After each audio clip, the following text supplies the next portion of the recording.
Dinosaurs ఓ పెద్ద కొండ నడుచుకుంటూ వస్తే ఎలా ఉంటుంది? భూమి కంపిస్తూ ఉంటుంది. చూస్తే గుండెల్లో దడపుడుతుంది.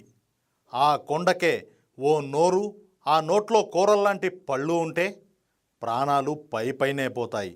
కొన్ని లక్షల సంవత్సరాల క్రితం ఇలా కొండల్లాంటి ఆకారాలు నిజంగానే నడుచుకు వచ్చేవి. అన్ని ప్రాణులను భయభ్రాంతులకు గురి చేసేవి. సృష్టిలోనే అత్యంత భారీ సైజులో ఉండే ఈ ప్రాణులు పెద్ద సైజు జంతువులను సైతం పకోడీ ముక్కను నమిలినట్లు అమాంతం నోట్లో వేసుకుని తినేసేవి. ఇలాంటి ప్రాణులు ఉండేవని 19వ శతాబ్దం వరకు మనిషికి తెలీదు. 1815లో ఇటువంటి ప్రాణాలు ఉండేవన్న ఆనవాళ్లను మనిషి గుర్తించాడు. 1842లో రిచర్డ్ ఓవెన్ ఈ జంతువుకు డైనోసార్ అని పేరు పెట్టాడు. ఇది గ్రీక్ పదం. డైనో అంటే భయంకరమైన, శక్తివంతమైన, అద్భుతమైన అని అర్థం. సార్ అంటే రాకాసి బల్లి అని అర్థం. డైనోసార్ను మొదటి నుంచి రాకాసి బల్లి అని అంటున్నారు. లిజార్డ్ అంటే యానిమల్ కింగ్డమ్లో రెప్టీలియా గ్రూప్నకు చెందిన క్రోకోడైల్, బల్లి జాతులకు చెందిందన్నమాట. 16 కోట్ల సంవత్సరాల పాటు భూమిపై రాజ్యమేలాయి డైనోసార్లు. అయితే కాలక్రమంలో అంతరించిపోయాయి. అవి అంతరించిపోయి కూడా 6.5 కోట్ల సంవత్సరాలు అయిపోయింది. అవి ఎందుకు, ఎలా అంతరించిపోయాయన్నదే అసలైన సైంటిఫిక్ సీక్రెట్. అసలు డైనోసార్లు అనే రాకాసి జంతువులు ఉండేవని మనిషి తెలుసుకోవడానికి వందల సంవత్సరాల రీసెర్చ్ అవసరమైంది. 17వ శతాబ్దం చివరిలోనే జియాలజిస్టులు ఓ భారీ సైజు ఎముకను వెలికితీశారు. ఇది ఏ జంతువుదై ఉంటుందబ్బా అని ఆలోచించారు. అప్పటికీ వారి ఆలోచనల్లో అంత పెద్ద జంతువు గురించి కనీసం ఊహించలేకపోయారు. 1815, 1824 మధ్యకాలంలో Oxford university geology professor William Buckland డైనోసార్కు సంబంధించిన ఎముకలను సేకరించాడు. అక్కడి నుంచి ఈ వింత ఎముకలు ఏ జంతువో తెలుసుకోవాలన్న కుతూహలం యూరోపియన్ అమెరికన్ సైంటిస్టుల్లో పెరిగిపోయింది. అందరూ పరిశోధనల్లో పడిపోయారు. ఆ క్రమంలోనే డైనోసార్ల జాతకాలన్నీ భూమి అట్టడుగు పొరల్లోంచి తవ్వితీశారు. రాకాసి జంతువుల ఉనికిని కన్ఫర్మ్ చేశారు. ఆ తర్వాత పరిశోధనలు మరింత ఊపందుకున్నాయి. డైనోసార్ల ఎముకలు, పుర్రెల వంటి అవశేషాలు అనేకం తవ్వకాల్లో బయటపడ్డాయి, ఇంకా పడుతూనే ఉన్నాయి. వాటి ఆధారంగా ఆ జంతువుల ఆకారాలను అంచనా వేశారు. ఎముకలకు DNA పరీక్షలు చేశారు. ఆ రిపోర్ట్ల ఆధారంగా డైనోసార్ల శరీర నిర్మాణం, వాటి ఆహారపు అలవాట్లు, జీవన విధానాలను బేరీజు వేశారు. పరిశోధనల్లో ఎక్కువ రకాల అస్థికలు దొరికాయి. ఎన్నో రీసెర్చ్లు జరిగాయి. ఎన్నో ఆశ్చర్యకరమైన విషయాలు వెలుగులోకి వచ్చాయి.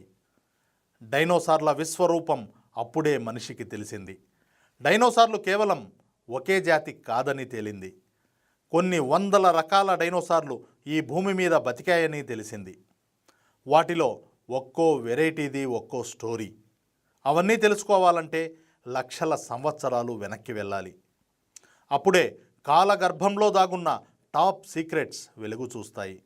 అస్థిపంజరాలు, ఎముకల ఆధారంగా డైనోసార్ల ఉనికిని కనిపెట్టిన సైంటిస్టులు ఆ తరువాత ఆశ్చర్యపోయారు. ఎందుకంటే మొదట్లో సైంటిస్టులు డైనోసార్లు అన్నీ కూడా ఒకే రకంగా ఉంటాయని అనుకున్నారు. తీరా తవ్వి చూస్తే కొత్త నిజాలు తెలిసాయి.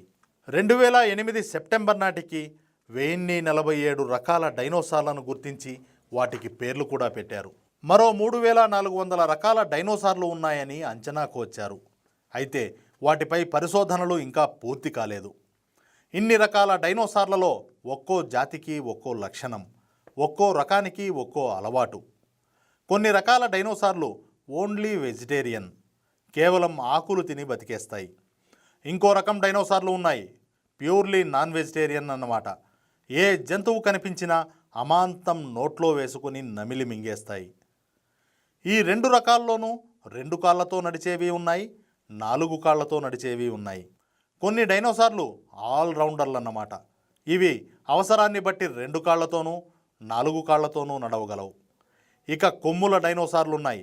వాటికి తలపై కొమ్ములుంటాయి. వీపుపై ముళ్ళ కంచెల క్రెస్ట్లు ఉండే డైనోసార్లు ఉన్నాయి. మరికొన్ని డైనోసార్లకు రెక్కలు ఉంటాయి.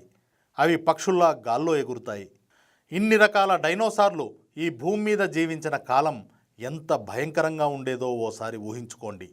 వందల రకాల డైనోసార్లు ఉన్నాయని తెలుసుకున్నాం. మరి ఆ డైనోసార్లు ఏ సైజులో ఉండేవి? అత్యంత పెద్ద డైనోసార్ ఎలా ఉండేది? అన్నింటికన్నా చిన్నది ఎంత ఉండేది? ఇవి తెలుసుకుంటేనే డైనోసార్ల గురించి అవగాహన వస్తుంది.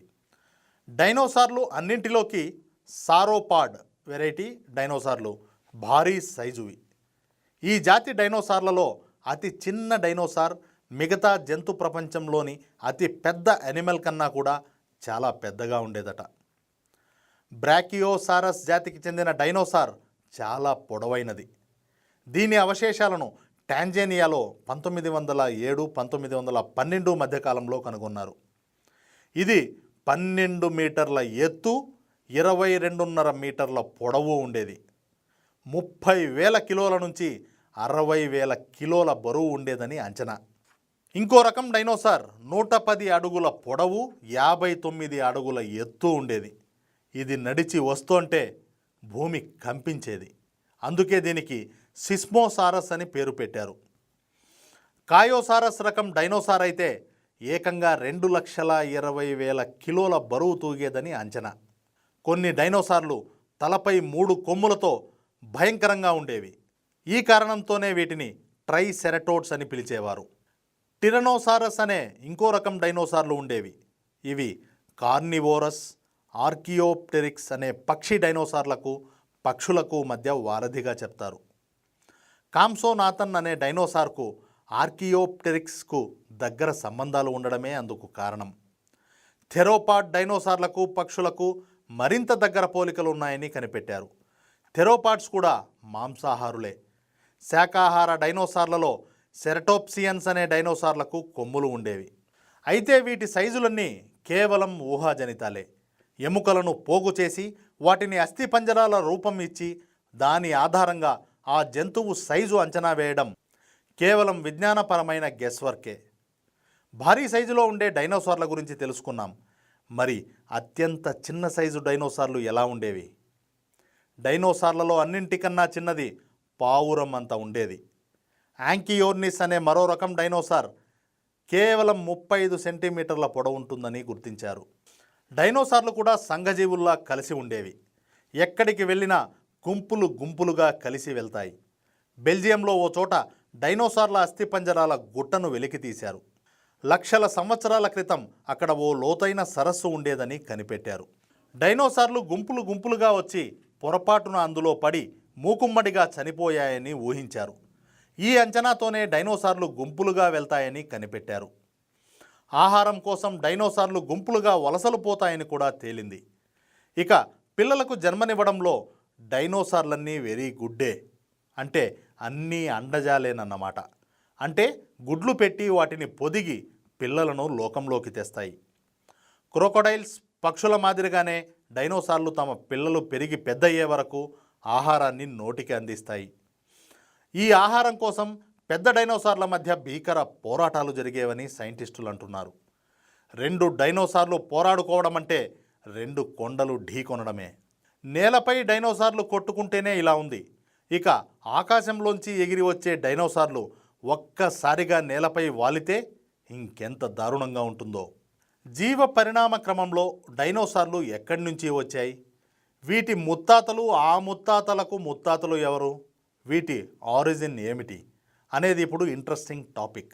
డైనోసార్లపై పరిశోధనలు చేసిన పేలియంటాలజిస్టులు, పక్షులపై రీసెర్చ్లు చేసిన ఆర్నిథాలజిస్టులు కలిసి ఓ రహస్యాన్ని వెలుగులోకి తెచ్చారు.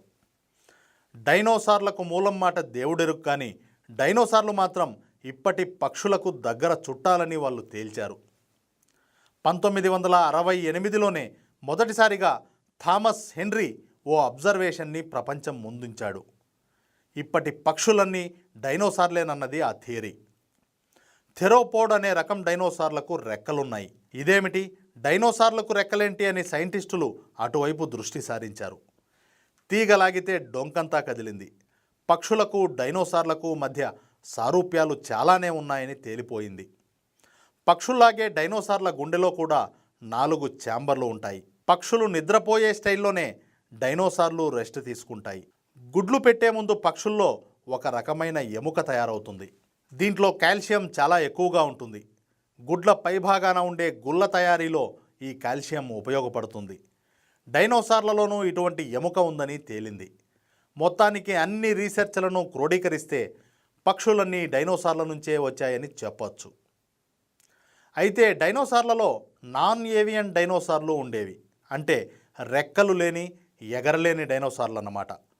నాన్ ఏవియన్ డైనోసార్లు పూర్తిగా అంతరించిపోయాయి. ఇప్పుడున్న దాదాపు 10,000 రకాల పక్షి జాతులన్నీ డైనోసార్ల గ్రూపులోకే వస్తాయి. వీటితో పాటే మొసళ్ళు ఈ జాతికే చెందుతాయి. అంటే డైనోసార్లు పూర్తిగా అంతరించిపోయాయన్నది కరెక్ట్ కాదన్నమాట. నాన్ ఏవియన్ డైనోసార్లు అంతరించిపోవడానికి 1,00,000 కారణాలున్నాయి. దీనిపై సైంటిస్టులు చాలా పరిశోధనలు చేశారు, చాలా థియరీలు రూపొందించారు. మెసోజాయిక్ పీరియడ్లో భూమిపై అనూహ్య వాతావరణ మార్పులు చోటు చేసుకున్నాయని ఓ థియరీ. ఈ వాతావరణ మార్పులే డైనోసార్ల ప్రాణాల మీదకు వచ్చాయని అంటున్నారు. గాల్లో కార్బన్ డయాక్సైడ్ శాతం పెరిగిపోవడం, అదే సమయంలో ఆక్సిజన్ శాతం ఒక్కసారిగా తగ్గిపోవడం డైనోసార్లు అంతరించిపోవడానికి కారణమైందని వాళ్ళ అంచనా. డైనోసార్లకు పెద్ద మొత్తంలో ఆక్సిజన్ కావాలి. అది లేకపోయేసరికి అవి కళ్ళు తేలేశాయి. పెద్ద పెద్ద ఆస్టరాయిడ్స్ వేగంగా వచ్చి భూమిని ఢీకొనడం వల్లే డైనోసార్లతో పాటు చాలా రకాల జంతువులు అంతరించిపోయాయని మరో వాదన. అగ్ని పర్వతాల నుంచి వెలువడే గాలుల వల్ల కూడా డైనోసార్లు అంతరించిపోయాయని ఇంకో థియరీ. ఇవన్నీ పక్కన పెడితే అసలు డైనోసార్లు కాలమాన పరిస్థితులకు అనుగుణంగా మారలేకపోవడం వల్లనే అంతరించిపోయాయన్నది పేటియంటాలజిస్టుల వాదన. హెర్బివోరస్ డైనోసార్లు కొన్ని రకాల వృక్షాలను తిని బతికేవి. పర్యావరణ మార్పుల్లో భాగంగా ఆ వృక్ష జాతులు కూడా అంతరించిపోయాయి. దాంతో వాటిపై ఆధారపడే డైనోసార్లు ఆకలికి మలమల మాడాయి. ఈ మార్పులకు అనుగుణంగా అవి తమ ఆహార అలవాట్లను మార్చుకోలేకపోవడం వల్లనే అవి అంతరించిపోయాయని సైంటిస్టులు అంటున్నారు. కారణాలేవైతేనేం నాన్ ఏవియన్ డైనోసార్లు పూర్తిగా అంతరించిపోయాయి. మళ్ళీ అలాంటి డైనోసార్లు పుట్టే అవకాశాలు ఇక లేనట్లేనని సైన్స్ తేల్చేసింది. డైనోసార్ల ఉనికిపై పరిశోధనలు ప్రారంభమైనప్పటి నుంచి ప్రజల్లోనూ వీటిపై ఆసక్తి పుట్టుకొచ్చింది. అది ఒక మేనియాగా మారిపోయింది. దీన్ని క్యాష్ చేసుకోవడానికి డైనోసార్ల బొమ్మలతో మ్యూజియాలు వెలిశాయి. వాటికి బ్రహ్మాండమైన రెస్పాన్స్ వచ్చింది. ఆర్కియాలజికల్ మ్యూజియాలలోనైతే డైనోసార్ల అస్థిపంజరాలను ప్రదర్శనలకు పెట్టారు. జనం ఇష్టాన్ని సొమ్ముగా కన్వర్ట్ చేసుకోవడానికి డైనోసార్లపై సైన్స్ ఫిక్షన్ పుస్తకాలు కొల్లలుగా వచ్చి పడ్డాయి. వీటి ఆధారంగా హాలీవుడ్లో సినిమాలు వచ్చాయి. మైకేల్ క్రిక్టన్ నవల ఆధారంగా స్టీవెన్ స్పీల్బర్గ్ డైరెక్షన్లో జురాసిక్ పార్క్ సినిమా సీక్వెల్స్గా వచ్చింది. ఆ సీక్వెల్స్ అన్నీ కాసుల వర్షం కురిపించాయి. సైంటిఫిక్గా సాధ్యం కాని అంశాన్నే ఫిక్షన్ రూపంలో సినిమాగా తీసి జనంపైకి వదిలారు. డైనోసార్ల అవశేషాల నుంచి డిఎన్ఏను సేకరించి క్లోనింగ్తో రాకాసి బల్లులను ఉత్పత్తి చేశారు. డైనోసార్ను కరచిన ఓ దోమ ఓ చెట్టు జిగురులో చిక్కుకుపోయి కనిపిస్తుంది. దాని నుంచి డైనోసార్ డిఎన్ఏను తీసి ఈ ప్రయోగం చేస్తారు. సైన్స్ ఫిక్షన్తో రూపొందించిన ఈ రాకాసి బల్లులు బోనుల్లో ఉన్నంత వరకు ఓకే, కానీ బయటపడ్డాయా అంతా ఉత్పాతమే. అయితే ఈ సినిమాల్లో అద్భుతమైన గ్రాఫిక్ వర్క్తో డైనోసార్లు మన కళ్ళ ముందే తిరుగాడుతున్నట్టు కనిపించడంతో అందరినీ ఆకట్టుకున్నాయి. నిర్మాతల పుణ్యమా అని ఎప్పుడో అంతరించిపోయిన డైనోసార్లు మన కళ్ళ ముందు కదలాడుతున్నాయి.